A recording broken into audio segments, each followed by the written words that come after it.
Bayangkan dua negara yang sama-sama ada di gurun pasir, sama-sama hampir tanpa hujan. Tapi hari ini Iran sedang kekurangan air, sementara Israel justru bisa surplus air, bahkan bisa menyalurkan air kepada bangsa yang lain. Bagaimana Israel, bangsa yang kering, justru lebih basah daripada bangsa Timur Tengah yang lain? Sebentar, Anda harus dengar rahasia ini. Selamat berjumpa kembali semua sahabat Mesbah Mujizat. Salam sukacita, salam kebahagiaan, dan salam kemenangan. Senang sekali hari ini saya Pastor Lukas Kusuma boleh secara live menjumpai Anda dalam program Mesbah Mujizat ini dari kota Philadelphia, Pennsylvania di Amerika. Dimanapun Anda menyaksikan program ini, doa saya biar kita makin cinta Tuhan, apapun keadaan pergumulan kita bersama dengan Tuhan dan hikmat Tuhan, kita pasti cakap menanggungnya. Ayo yang setuju, coba ketik katakan, bersama Tuhan, saya pasti menang. Jika Anda diberkati oleh program Mesbah Mujizat ini, jangan lupa untuk Anda bisa share kepada teman-teman Anda, dan juga bagikan, dan juga komen yang baik, dan pencet like-nya, jempolnya, serta Anda bisa subscribe YouTube channel Bethany Miracle Center.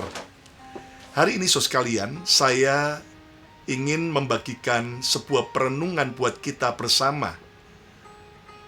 Perbedaan pengelolaan air antara Iran versus Israel.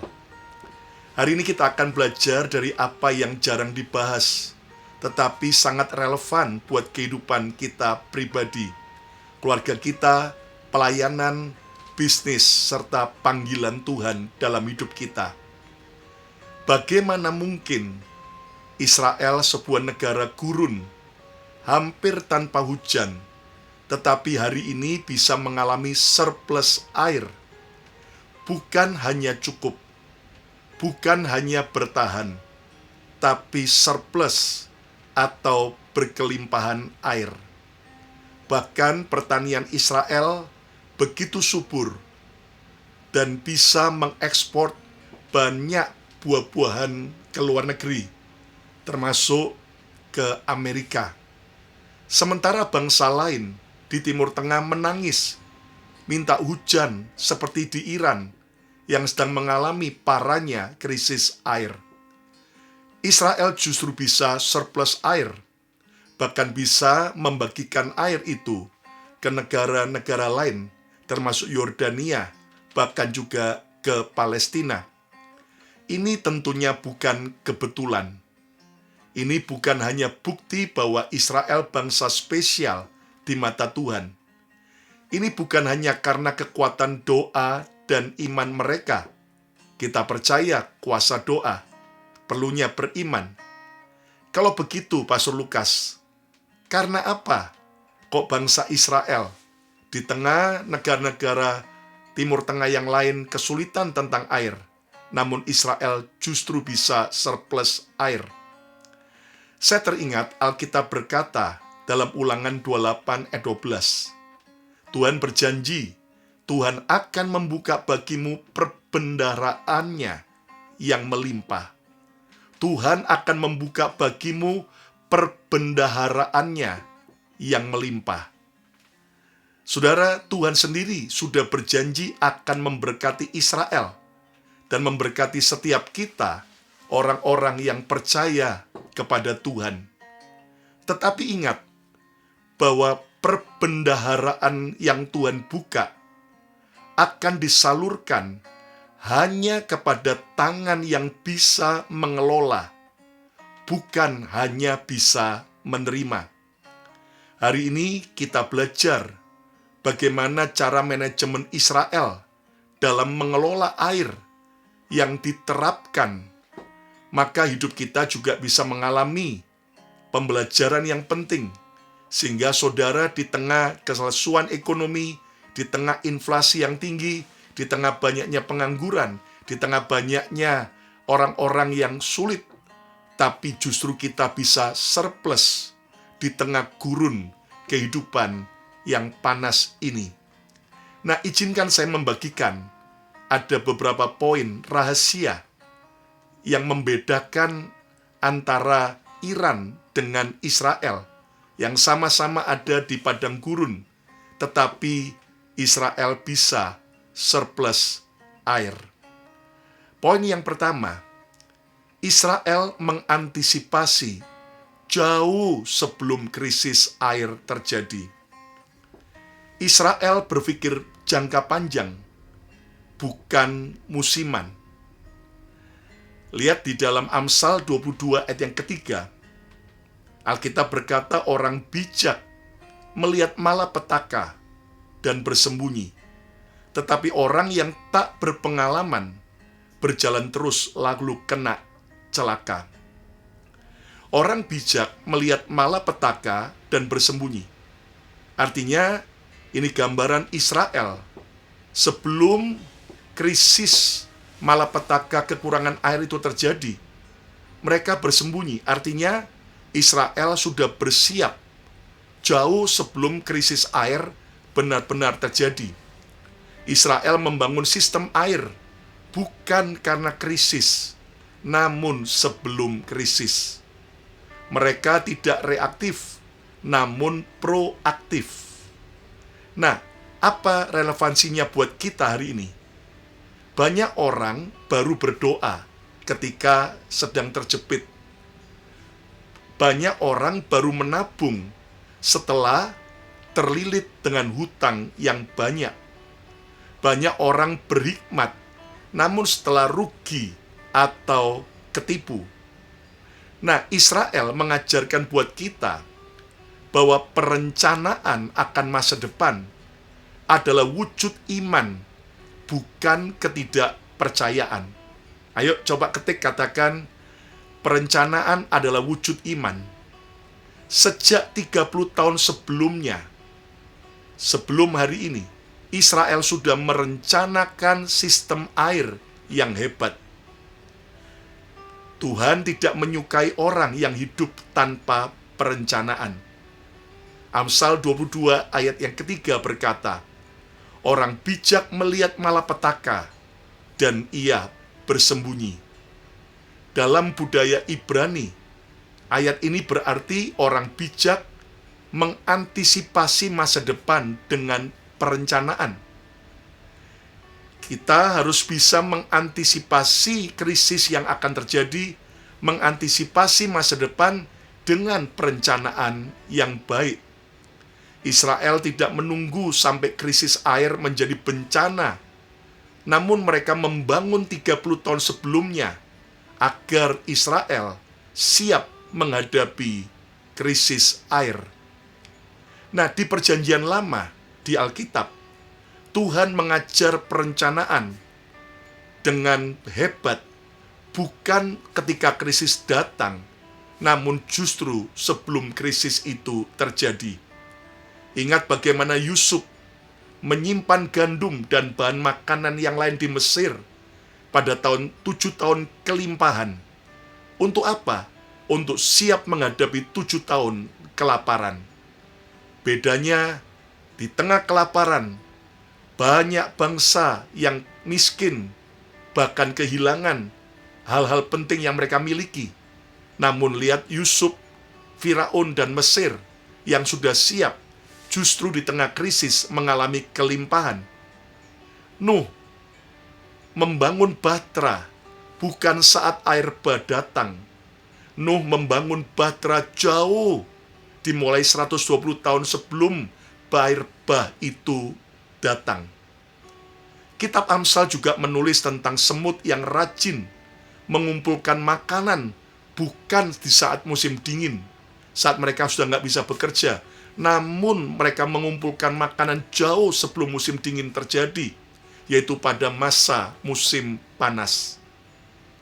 Alkitab juga mengisahkan bangsa Israel diajar oleh Tuhan melalui Musa agar mereka mengumpulkan, yaitu roti mana yang turun dari sorga ketika besok adalah Sabat, saat harus Israel beribadah dan tidak turun roti mana, maka orang Israel harus mengumpulkan 2 kali lipat 1 hari sebelumnya. Ini untuk apa? Agar di waktu hari Sabat, ketika roti mana tidak turun, ketika mereka harus beribadah dan istirahat, maka mereka sudah punya persiapan. Kerajaan Allah tidak pernah alergi dengan perencanaan. Saya ulangi lagi. Kerajaan Tuhan tidak pernah alergi dengan perencanaan. Perencanaan justru adalah bukti iman dan buah dari hikmat. Ayo coba katakan, Tuhan tidak alergi dengan perencanaan. Banyak orang Kristen kesulitan keuangan, bahkan bangkrut, bukan karena iblis menyerang, tetapi karena mereka tidak punya struktur dan strategi dalam pengelolaan keuangan mereka. Banyak pelayanan macet, bukan karena tidak diurapi Tuhan, tetapi karena tidak ditata, tidak dikelola dengan baik. Berkat tanpa manajemen hanya menghasilkan keajaiban sesaat, bukan kelimpahan jangka panjang. Saudara, jadi poin yang pertama, Israel sudah mengantisipasi jauh sebelum krisis itu terjadi. Bagaimana dengan kita hari ini?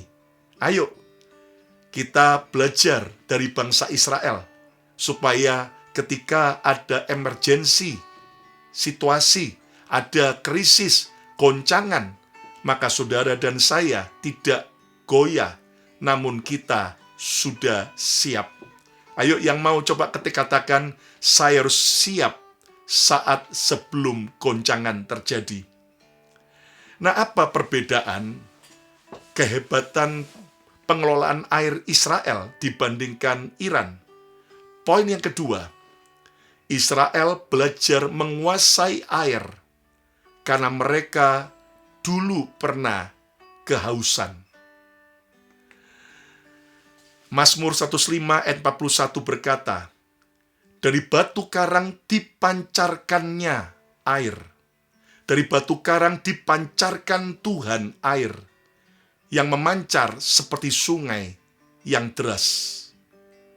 Ini adalah peristiwa ketika dulu bangsa Israel dalam perjalanan dari Mesir menuju ke tanah perjanjian punya sejarah kelaparan dan kehausan di padang gurun.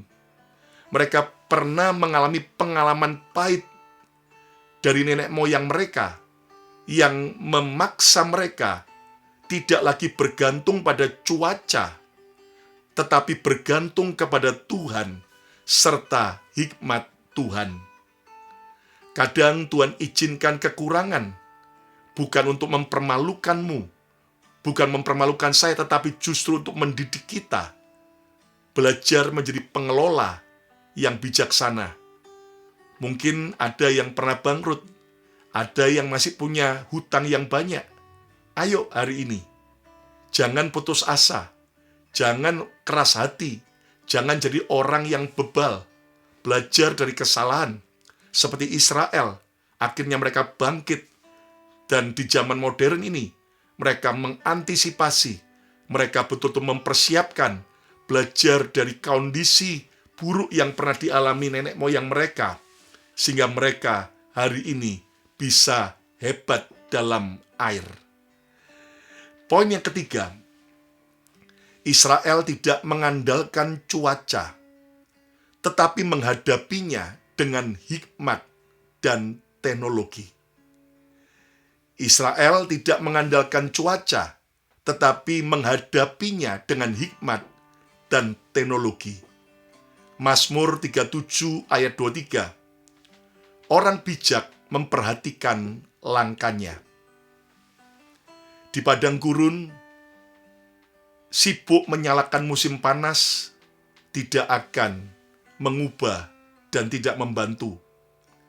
Israel belajar, jika Anda tidak bisa mengontrol hujan, Jika Anda tidak bisa mengontrol alam maupun iklim, kontrol cara Anda mendapat dan mengelola air. Sebelum Israel menggali padang pasir ataupun batu yang kering, mereka lebih dulu menggali pikiran otak mereka, menggali hati mereka. Ibarat seekor semut tidak bisa mengatur musim panas, musim dingin kapan terjadi. Tetapi semut bisa mengatur persediaan. Itulah sebabnya semut bisa bertahan, sementara banyak raksasa yang mati kelaparan. Terlalu banyak orang percaya berkata, "Aduh, musimku lagi sulit, pendapatanku kecil, kondisiku sedang buruk." Padahal orang yang paling diberkati bukan yang punya kondisi terbaik, tetapi yang punya sistem pengelolaan terbaik. Mereka yang mempunyai hikmat bisa melihat terobosan saat orang lain hanya melihat masalah, bisa melihat besarnya Tuhan dan tidak sibuk hanya meratapi besarnya persoalan. Orang-orang yang bisa melihat jauh ke depan, sementara orang hanya melihat apa yang di depan mata mereka. Nah, apa yang membuat model pengelolaan air Israel dianggap unggul secara global, baik dari teknologi, kebijakan, maupun di praktek lapangan? Bangsa lain menyalahkan cuaca. Kita kering karena gurun. Tuhan tidak kasih kita hujan. Tetapi Israel justru berkata, jika langit tidak memberi air, kita akan mengambilnya dari laut. Amsal 24 ayat 3 berkata, dengan hikmat rumah dibangun, dan dengan pengertian ditegakkan. Israel tidak menunggu air datang. Israel tidak hanya berdoa minta hujan turun. Israel membangun. Israel tidak mengasihani diri, namun mereka bergerak, mereka bekerja keras. Bangsa yang tidak punya sungai besar, namun justru hari ini Israel bisa menyalurkan air kepada negara-negara tetangganya. Ibarat dua orang diberi tanah. Yang satu mencari alasan tanah ini jelek, sementara yang lain di tanah jelek yang sama justru berkata, bagaimana saya bisa membuat tanah jelek ini jadi produktif. Dia mencari solusi, dan hasil akhirnya yang pandai beralasan itu akan tetap kering dan kekurangan, sementara yang pandai mencari solusi, yang membangun sistem, menjadi berkelimpahan. Saya mau jelaskan bagaimana sih hebatnya Israel dalam mengelola air mereka. A. Konsep manajemen air terpadu. Orang Israel mengelola air bukan hanya sebagai sumber tunggal, tetapi sebagai sistem holistik yang mengintegrasikan baik sumber air permukaan, air tanah, bahkan juga desalinasi, air limbah yang diolah kembali, bahkan juga pengelolaan permintaan, serta efisiensi penggunaan. Nah, model ini dikenal dunia dan membantu mencapai penggunaan lebih efisien dan berkelanjutan yang dilakukan oleh Israel. B. Desalinasi atau penyulingan air laut yang sangat-sangat efisien yang ditemukan dan dilakukan oleh Israel. Israel adalah salah satu pemimpin dunia dalam teknologi desalinasi, penyulingan air laut menjadi air tawar, terutama menggunakan yaitu sistem reverse osmosis atau RO dengan efisiensi energi yang tinggi. Israel membangun pabrik desalinasi seperti Sorek yang menghasilkan air minum, air tawar dari air laut dengan jumlah besar, 624.000 liter per hari. Bayangkan, 624.000 liter per hari. Itu adalah satu pabrik desalinasi dari Sorek. Belum lagi yang lain. 5 fasilitas utama di pesisir Israel kini mensuplai hampir 90% kebutuhan air domestik melalui proses penyulingan desalinasi ini. Kemajuan teknologi Israel membuat biaya desalinasi turun drastis dan semakin ramah energi dibanding teknologi lama. Lihat, Israel tidak hanya berdoa minta hujan dari Tuhan, tapi mereka menemukan teknologi dan melakukan dengan serius mengubah air laut yang asin dengan proses desalinasi menjadi air tawar, air minum yang luar biasa. Bahkan secara ilmiah, teknologi RO ini di instalasi besar modern telah terbukti menghasilkan air minum dengan kualitas yang standar WHO, sampai meminimalisasi energi dan limbah salin dibanding dengan proses konvensional yang ada. C. Pemanfaatan kembali air limbah. Ini keren sekali. Israel berada di puncak dunia dalam hal daur ulang air limbah. Air limbah adalah air yang setelah dipakai baik oleh masyarakat maupun air yang setelah dipakai oleh pabrik-pabrik itu diolah kembali oleh Israel. Lebih dari 85% sampai 87%. Bayangin, mendekati 90%. Air limbah itu diolah dan digunakan kembali di Israel. Jauh lebih tinggi dibanding negara lain. Bahkan seperti Spanyol, Israel jauh melebihi dalam pengelolaan air limbah, air bekas. Air limbah yang diproses digunakan terutama untuk irigasi pertanian. Bukan untuk air minum, tapi untuk pertanian terutama di daerah gurun, seperti di gurun Negev.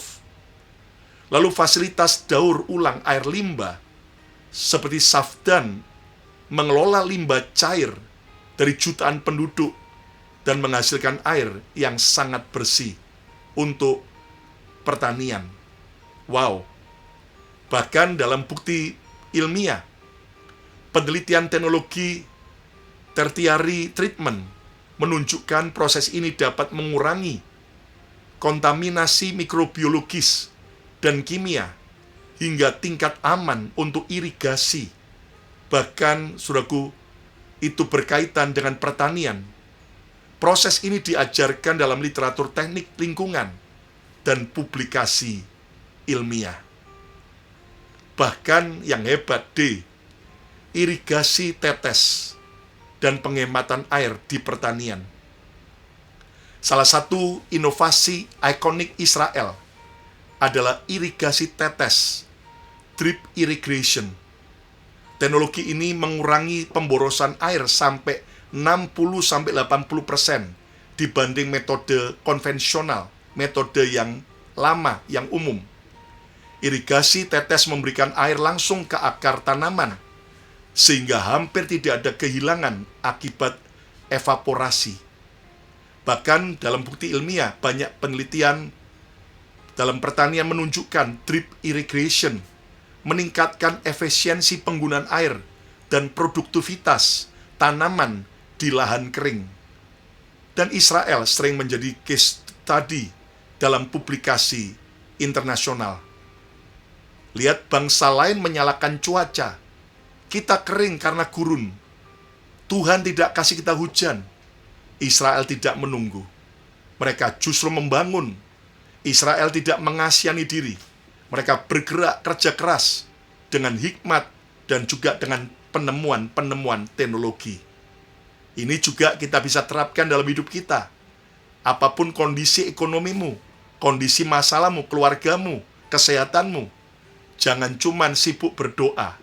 Jangan cuman sibuk menunggu mujizat.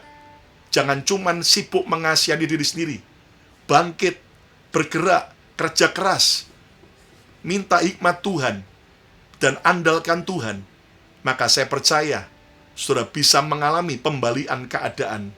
Saudara bisa mengalami mujizat, mengalami bukan hanya pas-pasan, tapi surplus, berkelimpahan.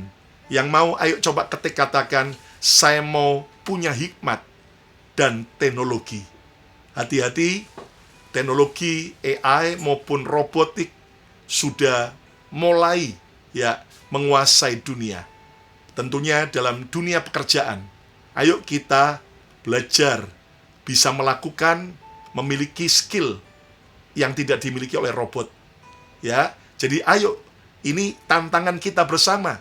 Bukan hanya rival sesama orang lain atau perusahaan lain, tapi sekarang juga rivalnya adalah teknologi. Namun jangan takut dengan teknologi, jangan membenci perubahan, tapi siapa bisa mengendalikan teknologi, siapa bisa menggunakan AI dengan baik, mereka akan jadi pemenang kehidupan. Yang mau coba ketik katakan, saya mau memiliki hikmat. Poin yang keempat, Yesus menentang pemborosan. Semua berkat harus dikelola dengan baik. Coba ketik lagi, semua berkat harus dikelola dengan baik. Ingat, Alkitab mencatat, ketika Yesus membuat mujizat, memecahkan 5 roti dan 2 ekor ikan, lalu dibagi-bagikan, dilipat gandakan, mengenyangkan 5.000 orang laki-laki, belum wanita dan anak-anak. Ternyata, saudaraku, Yesus berkata dalam Yohanes 6 ayat 12, kumpulkan sisa-sisa itu, supaya tidak ada yang terbuang. Kumpulkan sisa-sisa makanan itu, supaya tidak ada yang terbuang. Dan kita tahu akhirnya para murid-murid Yesus mengumpulkan sisa roti, dan terkumpul 12 keranjang.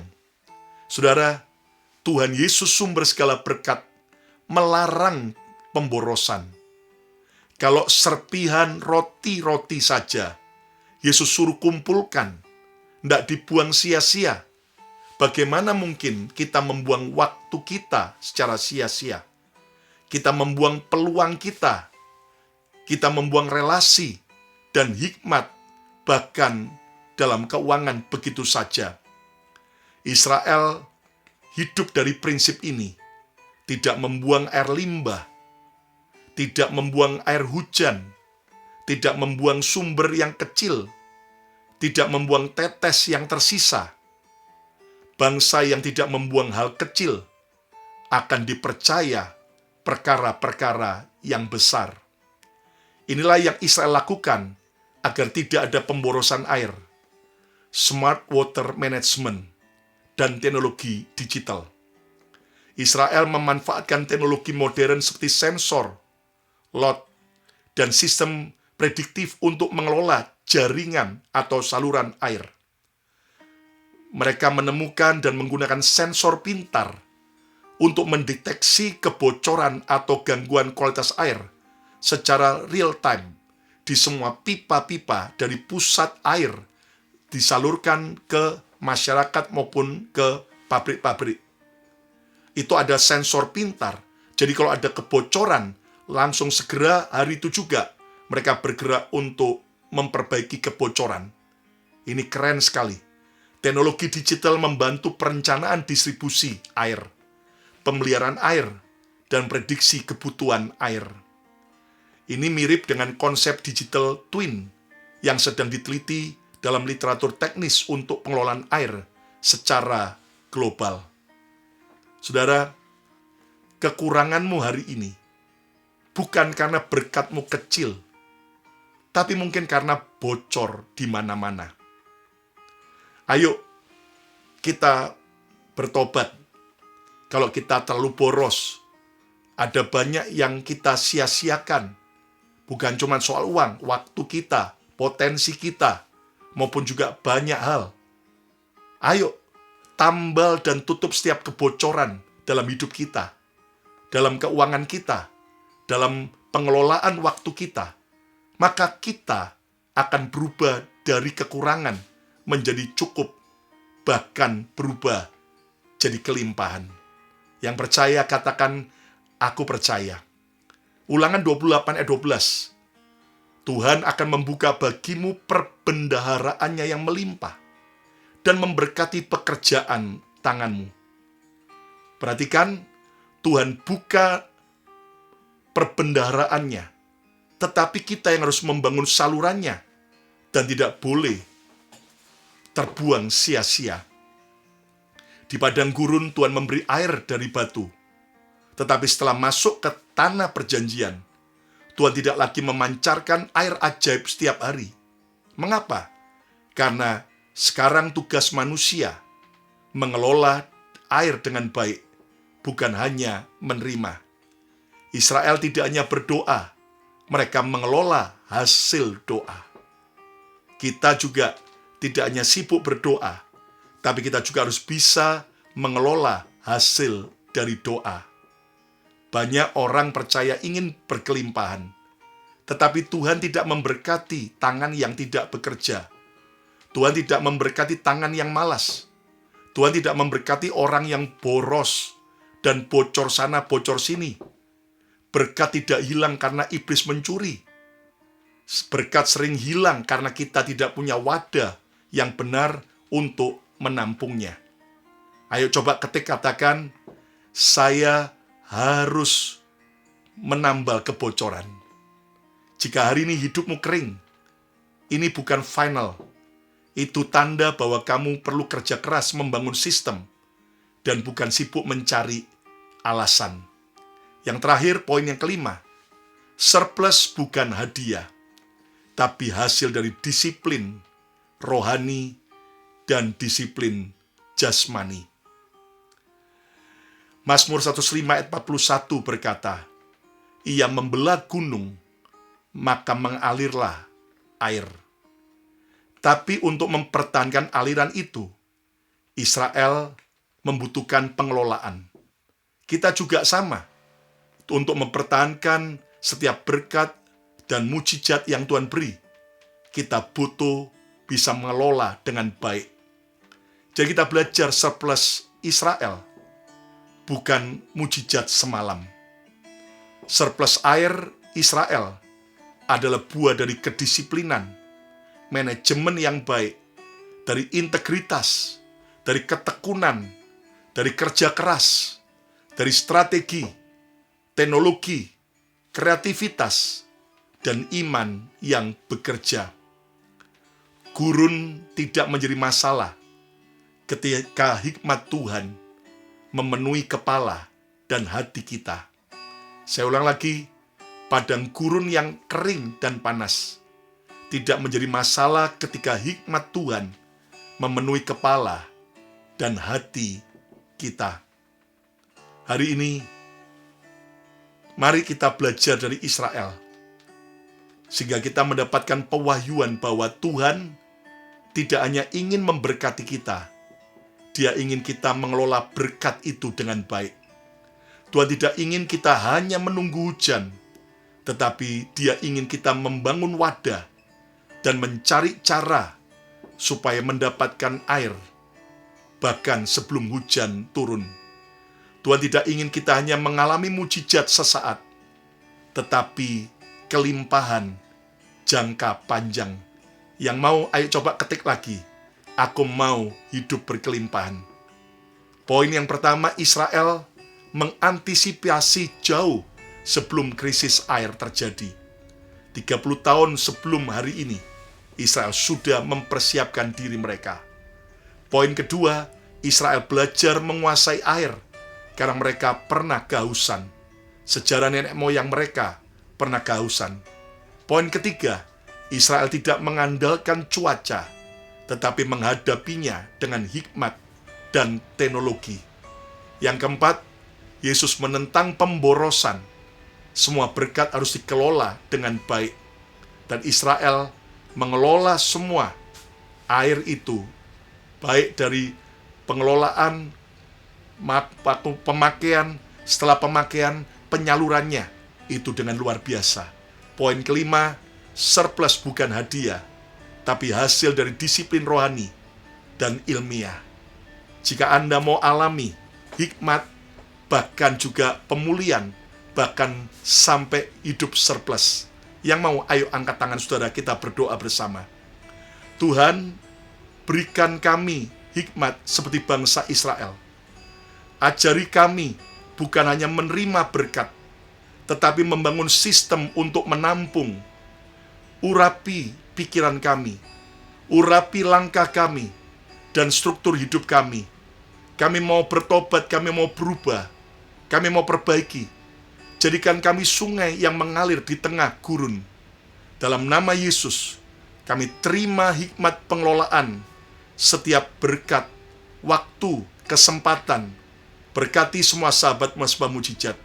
Dalam nama Yesus. Amin, amin, amin, amin. Ayo coba ketik katakan, saya belajar dari kehebatan Israel. Ingat, kelimpahan bukan hanya soal hujan, tapi soal bagaimana kita mengolah air hujan. Tuhan memberi air, tapi orang bijak membuat sistemnya. Padang gurun tidak mengalahkan orang berhikmat, tetapi padang gurun justru menjadi alasan ia bersinar luar biasa. Dan jika Anda diberkati oleh program Mesbah Mujizat ini, jangan lupa Anda subscribe YouTube channel Bethany Miracle Center, dan juga Anda boleh komen yang baik, pencet like-nya, dan share kepada sebanyak mungkin orang lain supaya mereka juga bisa alami kehebatan seperti bangsa Israel. Dan jangan lupa follow Instagram saya, Lukas Kusuma, atau Instagram Bethany Miracle Center. Dan sekalian, program Mesbah Mujizat hadir setiap hari Selasa dan Jumat jam 7.30 malam waktu Jakarta, sementara hari Senin, Selasa, Rabu, Kamis, dan juga Sabtu jam 7.30 malam YouTube channel Bethany Miracle Center juga hadir dalam pujian maupun renungan firman. Dan hari Minggu ada 2 kali ibadah secara live yang kami akan sampaikan dari Bethany Miracle Center di kota Philadelphia, Pennsylvania di Amerika. Hari ini, apapun musim hidupmu, ayo belajar lebih bijaksana, belajar jadi orang yang punya solusi bersama Tuhan. Belajar dari bangsa Israel, mereka hebat dalam pengelolaan air, sehingga hari ini mereka bukan kekurangan, bukan hanya pas-pasan, tapi bisa surplus, bahkan jadi berkat. Ayo, semangat dalam menghadapi hidup ini. Saya Pastor Lukas Kusuma mengucapkan berkat Tuhan buat setiap Anda. Sampai berjumpa kembali, sarangi.